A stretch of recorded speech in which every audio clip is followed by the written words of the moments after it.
Audio clip number 21، اس میں انشاءاللہ عز و جل آپ سورہ بقرہ کی آیت نمبر 57 سے لے کر 59 تک کی تلاوت، ترجمہ اور تفسیر صراط الجنان سنیں گے۔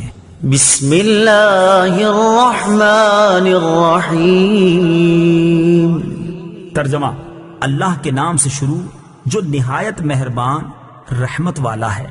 وَظَلَّلْنَا عَلَيْكُمُ الْغَمَامَ وَأَنزَلْنَا عَلَيْكُمُ الْمَنَّ وَالسَّلْوَىٰ كُلُوا مِن طَيِّبَاتِ مَا رَزَقْنَاكُمْ وَمَا ظَلَمُونَا وَلَٰكِن كَانُوا أَنفُسَهُمْ يَظْلِمُونَ۔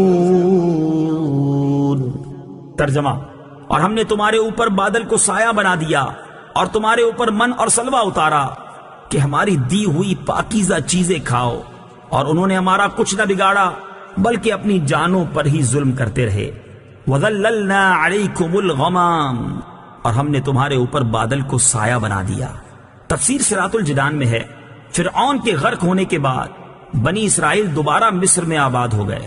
کچھ عرصے بعد حضرت موسیٰ علیہ السلام نے انہیں حکم الہی سنایا کہ ملک شام حضرت ابراہیم علیہ السلام اور ان کی اولاد کا مدفن ہے، اور اسی میں بیت المقدس ہے، اسے عمالقہ قبیلے سے آزاد کرانے کے لیے جہاد کرو اور مصر چھوڑ کر وہیں وطن بناؤ۔ مصر کا چھوڑنا بنی اسرائیل کے لیے بڑا تکلیف دہ تھا۔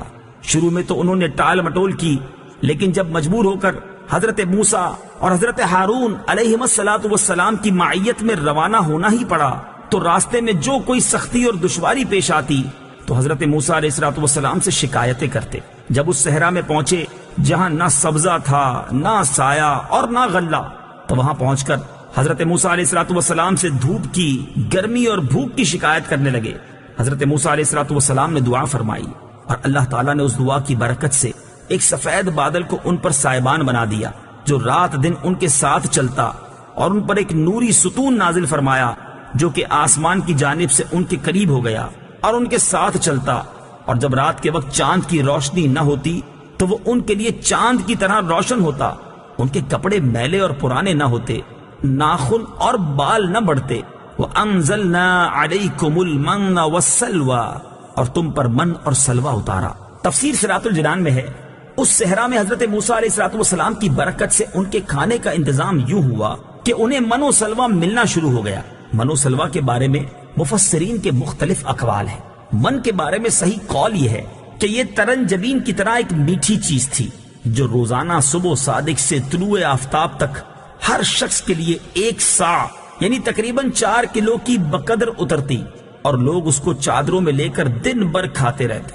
بعض مفسرین کے نزدیک من سے مراد وہ تمام چیزیں ہیں جو اللہ تعالیٰ نے اپنے بندوں کو کسی مشقت اور کاشتکاری کے بغیر عطا کر کے ان پر احسان فرمایا۔ سلوہ کے بارے میں صحیح قول یہ ہے کہ یہ ایک چھوٹا پرندہ تھا، اور اس کے بارے میں قول یہ ہے کہ یہ پرندہ بھنا ہوا بنی اسرائیل کے پاس آتا تھا، اور ایک قول یہ ہے کہ جنوبی ہوا اس پرندے کو لاتی اور بنی اسرائیل اس کا شکار کر کے کھاتے۔ یہ دونوں چیزیں ہفتے کو بالکل نہ آتی، باقی ہر روز پہنچتی۔ جمعے کو دگنی آتی، اور حکم یہ تھا کہ جمعے کو ہفتے کے لیے بھی جمع کر لو، مگر 1 دن سے زیادہ کا جمع نہ کرو۔ بنی اسرائیل نے ان نعمتوں کی ناشکری کی اور ذخیرے جمع کیے، وہ سڑ گئے اور ان کی آمد بند کر دی گئی۔ یہ انہوں نے اپنا ہی نقصان کیا کہ دنیا میں نعمت سے محروم ہوئے اور آخرت میں سزا کے مستحق ہوئے۔ وَإِذْ قُلْنَا ادْخُلُوا هَٰذِهِ الْقَرْيَةَ فَكُلُوا مِنْهَا حَيْثُ شِئْتُمْ رَغَدًا وَادْخُلُوا الْبَابَ سُجَّدًا وَقُولُوا حِطَّةٌ نَغْفِرْ لَكُمْ خَطَايَاكُمْ وَسَنَزِيدُ الْمُحْسِنِينَ۔ ترجمہ: اور جب ہم نے انہیں کہا کہ اس شہر میں داخل ہو جاؤ، پھر اس میں جہاں چاہو بے روک ٹوک کھاؤ، اور دروازے میں سجدہ کرتے داخل ہونا اور کہتے رہنا ہمارے گناہ معاف ہوں، ہم تمہاری خطائیں بخش دیں گے، اور ان قریب ہم نیکی کرنے والوں کو اور زیادہ عطا فرمائیں گے۔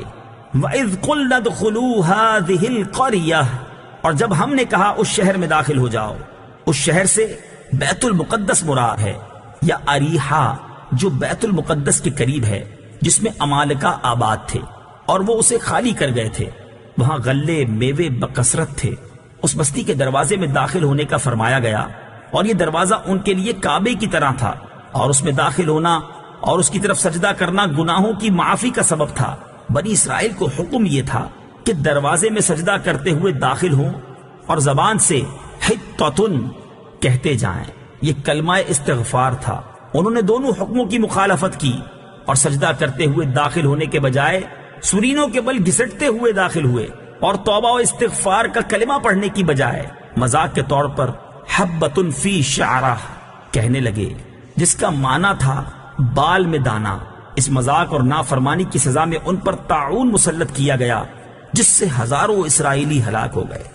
فبدل الذين ظلموا قولا غير الذي قيل لهم فأنزلنا على الذين ظلموا رجزا من السماء بما كانوا يفسقون۔